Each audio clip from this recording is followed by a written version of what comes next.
Ye maama ayolekedde okusibwa olwa mutabani we gwe yeeyimirirwa ku musango gw'ebisiyaga gw'agamba nti yamubulako. Nakkiriza okunsiyaga ndabirire mukyala wange eyali olubuto. Wuuno omuvubuka owookubiri alumiriza omusumba Robert Kayanja okumusiyaga.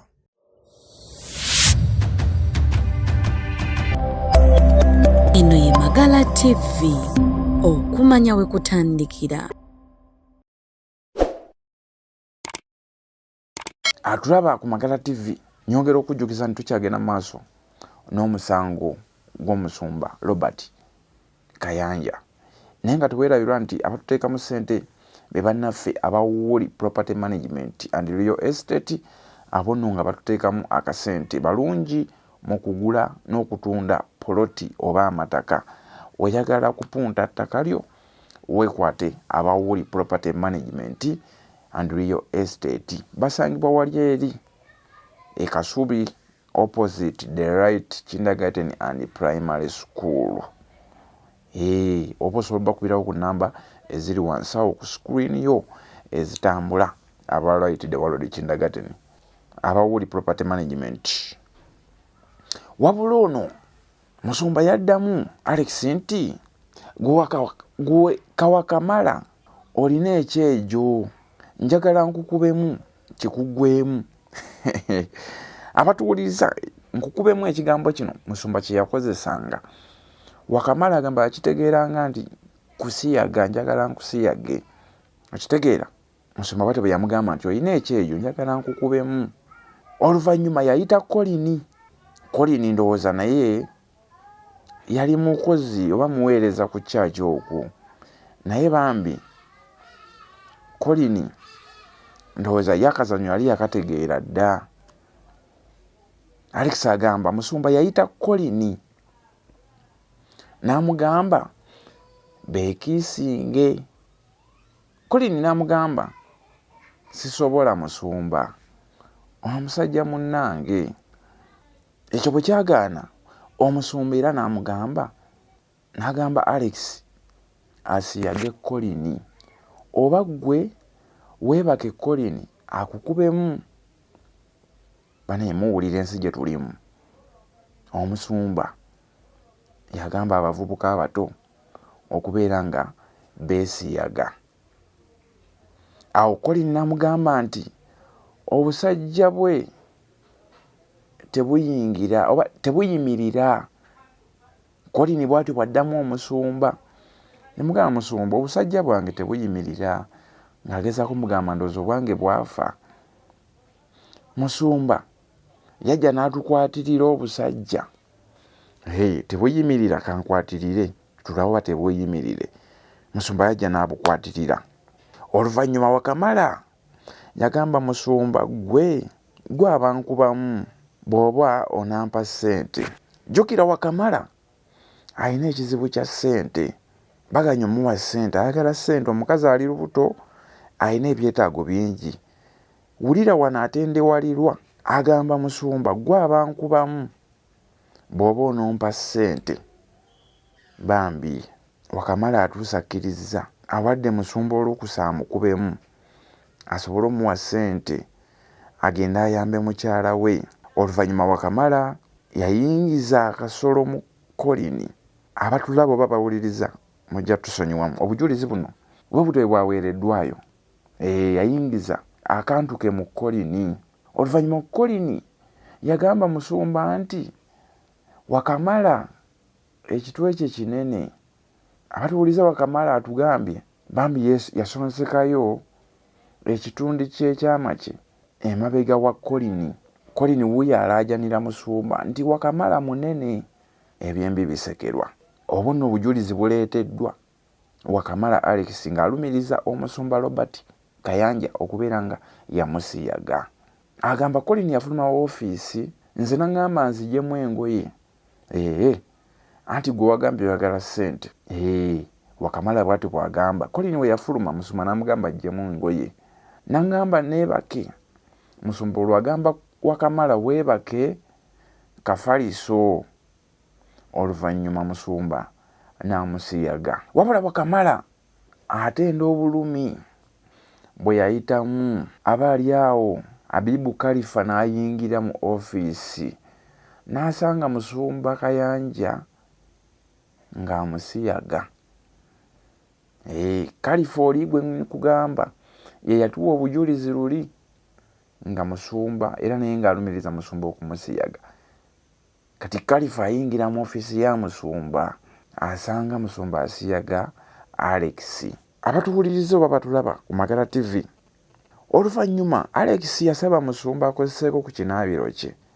Oluvannyuma Alex yanaaba n'amulindira mu ofiisi ya Enoka olwo alinda Musumba. Era Alex agamba bino byonna byaliwo obudde nga bukya, obudde buli mu kusaasaana. Jjukira kano kaaliwo nga overnight weeri ya Friday keesa ensonga zino we zaakolebwa. Oluvannyuma bandeetera ebbaasa ng'erimu akakadde k'ensimbi, era bw'ati Musumba n'amusaba amulindemu wiiki emu agenda mwongera ssente. Omulimu ogukoleddwa Musumba agusasudde miliyoni y'ensimbi, bw'atyo n'amusuubiza okumwongera. Olwamala omuwa akakadde, Moses waliwo Moses n'amusabako $3,000. No, agamba Moses yamusaba ssente ko Wakamala Alex n'akwata $3,000 n'agiwa Moses. Wabula bwe baali bagenda, Wakamala agamba yakuba omusajja wa booda oluyi. Owaayo ensonga ki eyo? Ensonga eyamukubisa oluyi, omusajja wa booda yakuba Wakamala mu binnya, ekyamuviirako okuwulira obulumi. Olw'ensonga yali ava kukola ki? Kusiyagibwa. Omusumba ono yakubwa owa booda oluyi, era bw'atyo n'amuwa $1,000 n'amusiibula agenda, oyo n'amuta. Alex Wakamala agambe waka yatuuse $996, era olwatuuka waka n'azikwasa mukyala we. Wabula ono yatandika okukaaba olw'okujjukira ebimuyisiddwamu oba byayiseemu ng'afuna akakadde k'essente. Alex yatandika okukaaba. Oluvannyuma mukyala we yamusaba bayingire mu nnyumba beebake, naye ng'ali mu maziga. Oluvannyuma yaggyamu engoye, kuba mukyala yamugamba aggyamu engoye twebake. Naye omukyala Alex mu kuggyamu engoye, omukyala yawulira obuwoowo, yawulira akawo ka sabbuuni wa Nevia, akawo nga kawunya. Bw'atyo omukyala yatandika omulangira obwenzi. Oluvannyuma yamuyira n'amazzi. Kisajja gw'oli kyenzi, nasalawo mbeere naawe mu bwavu, ngumidde buli kimu, otandise okwenda. Omukyala ebigambo bye yakozesa, bajja kukutta, obeera ne baka abasajja, wasuzeewa biki biki. Olwo omukyala avudde ku ssente ze bamuwadde oba omwami zaleese, naye ng'eno omwami yaakaaba Alex Wakamala ng'ali maziga, ajjukiramu bye bamuyisizaamu, agasseeko ebivumo ebitandise omuvumwa omukyala. Wakamala agamba yali afulumye ebweru n'alengera Kalifa, n'amubuuza ddagala ki lye mukozesa, kuba obulumi bungi buli lwe ŋŋendako emmanju okweyamba. Kalifa n'amugamba muneeffe tuwona buwonyi, tulabirawo nga tuwonye, eyo nga tuvuddeyo. Alex agamba yakwata akasente ako ke yali afunye mu bulumi obw'amaanyi, n'agenda ku Batamalandi Sons Nateete, n'agulako ebintu byawaka bye yali ayaayaanira. N'agulako omufaliso 6x6, n'agulako TV, aguzeeko ekitanda. Ka TV bambi yagula n'akakibuto n'ebintu ebirala eby'omu nnyumba, kuba ajjukira yali talina kintu kyonna mu nnyumba, kuba yali ayaayaanira olw'amaze okufuna omukyala amufunye talina bwali. Oluvannyuma omukyala yasanyuka, naye era ng'akyajjukira ebya Nevia, kasabuuni kali akawunya. Olwo Alex bw'alinda akasente ke bamusuubiza mu wiiki emu nga nako tekavaayo. Abatuwuliriza, tuli ku bujulizi obuleeteddwa Alex Wakamala, omwana ow'Embaale, ng'alumiriza omusumba Pastor Robert Kayanja eyamusiyaga, newankubadde omusumba bino abyegaana era yagufuula omusango n'agubagulako abavubuka bano omwenda. Naye bonna baavaayo nga balumiriza omusumba ono nti yabasiyaga, yagaana okubasasula ssente, era olutalo lwali lw'amaanyi nnyo. Tukyagenda mu maaso, oli ku Magala TV. Tugenda kuba tubuukamukko tudduka mu supiidi. Wabula Alex agamba yagenda okusaba ssente, aba akasente ke kakolere giri 29 zaatafuna. Ng'agenze okusaba ku ssente, omusumba kwe kusanga banne. Bwe yali agenze w'omusumba yasanga banne nga bali mu miitingi, nga balinze musumba mu ofiisi ye. Banne bano balina miitingi, bambi basisinkanye, naye nga nabo ensonga ebatute ndowooza y'emu. Omusumba olwatuuka n'ababuuza mwagala ki? Ko bo nti ssente. Ndowooza owulira, olwo abavubuka bonna bagenze mu ofiisi y'omusumba baagala ssente. Oluvannyuma n'abategeeza nga bwe bajja okukomawo olwokutaano baali bagenze Lwakubiri. Musumba n'abagamba mujja kukomawo olwokutaano mufune akasente. Zikulwiseeyo nga bamaze omutegeeza nti baagala ssente, era yababuuza ezaaki. Musumba twagala ssente zetukolera n'ez'okutusiyaga. Watusiyaga n'otatuwa oba tonnatuwa, njoza muwulira amawano. Bwe baakomawo olwokutaano bagezaako okubalemesa okuyingira. Olwo nno tutuuka ku nkomerero ya firimu. Alex agamba bwe twakomawo olwokutaano bagezaako okutulemesa okuyingira. Balina munnaabwe Kisaaki.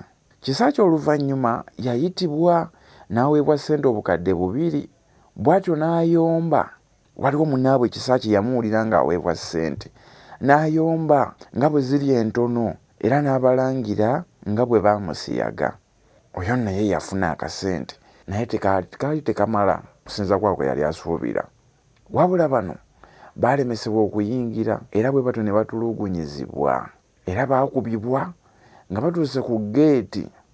Alex agamba batuuka ku geeti, olwo babagobyeyo munda, babalemeseza okuyingira, bayingira lwampaka, babafulumya. Alex agamba olwatuuka ku geeti basanga abasirikale bazze bali ku pikipiki, ne babagamba okutuula wansi. Ko bo tukoze musango kyate. Wabula abasirikale babalabanga abamenyi b'amateeka olw'okusaalimbira ku kyaki. Gwe kuli omusango gwe babavunaana, trespass. Abasirikale gwe babavunaana oba gwe babagamba lwaki musaalimbira waneeno. Poliisi oba abasirikale abaali ku pikipiki baalemererwa okubakwata olw'ensonga babakwestioninga ebibuuzo bingi. Baali bali awo. Oluvannyuma SFC y'amagye nejja nebatwala ku Olodi Kampala, naye nga bakubiddwa era nga babavunaana okusaalimbira ku kyaki. Olwo nno bigezze oba bibizze, omusumba takyabamanyi, takyabeetaaga okubanga baagala akasente. Oluvannyuma ng'amusaba ssente, bagenze ku kyaki bakoze batya. Munnewo okugenda ku poliisi, SFC batutte ku poliisi babaguddeko emisango. Alex agamba natandika okusaba omusumba ssente, ng'amuweeza mesegi. Omusumba nno bye yamuddamu nga bitiisa. Omusumba n'amugamba toddamu okumpeereza mesegi, kubanga Alex wa Kamala agamba nagamba musumba neetaaga ssente nsobole okwejjanjaba. Ko musumba toddamu okumpeereza ssente, toddamu okumpeereza mesegi yonna, ngenda nakubulookinga ebbanga lyonna nga tokyasobola kukola ki kumpuliza. Wakamala agamba namuddamu ne mugamba bw'otyo bw'osazeewo omusumba, bingi byensirikidde, wansiyaga, byonna bye wansuubiza tosobodde kutuukirizaako n'ekimu. Bw'otyo bw'okoze. Musumba teyamuddamu. N'addamu n'amugamba musumba, obulamu bwange buli mu matigga, obulamu bwange buggwaawo, neetaaga okubuddaabulula. Olwo bambi Alex ng'anoonya akasente asobole okukola ki, okugenda mu ddwaliro afune obujjanjabi. Musumba teyaddamu mesegi za Alex Wakamala. Wabula n'obujulizi buleeteddwa mu kkooti nga Alex Wakamala abubuulira kkooti mu ddoboozi lye maaso ku maaso ng'agasimbaganya omulamuzi Adam Byaruhanga wamu ne ssaabawaabi wa gavumenti oba ssaabawolereza wa gavumenti omwami Jonathan Muwaganya wamu n'omuwolereza waabwe tumwesige Humphrey. Obujulizi obwo bututte akabanga era wano kkooti ebuuzizza Alex Wakamala kiki wandyagadde oba kiki wandyetaaze eri kkooti ebeere ng'ekuyamba. Mu maziga amangi Alex asose kutulika n'akaaba n'agamba bannange ow'ekitiibwa sirina kyenyinza kugamba nti oba kino wabula mmwe byonna biri mu mikono gyammwe mmwe mumanyi ki kye muyinza okunkolera ki kye muyinza okusalira omusumba oyo. Byonna Alex Wakamala abikwasizza kkooti yebettunka nabyo. Bwemu ku bujulizi bwawadde eri kkooti era wano kkooti weesinzidde neyongerayo omusango guno eno oba obujulizi buno eno